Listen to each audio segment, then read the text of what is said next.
હાલો હા, કોણ બોલું છું? બાબુ ક્યાંથી? કરોલથી. વિમલભાઈ વાત કરું છું, ગૌરવ પશુઆન માંથી.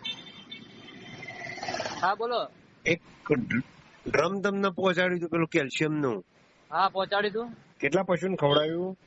3 પશુ. કેટલા દિવસ થયા? કેટલા દિવસ થયા આજે? આજ તો ખતમ પતી ગયું છે, પણ બીજું મંગાવવાનું છે હવે. કોવો ફેર લાગ્યો? ફેર તો દૂધમાં બહુ ફરક પડે છે, પેટમાં દૂધમાં. કેટલો પડ્યો? કેટલો એટલે જો ને બહુ અંદાજ તો નહીં લગાવ્યો પણ એટલે ફરક તો સારો પડે. મારે મંગાવવાનું છે બીજું. બરોબર. એના શરીરમાં કોઈ ફેર લાગે છે? હા ફેર તો રાખ જ ને.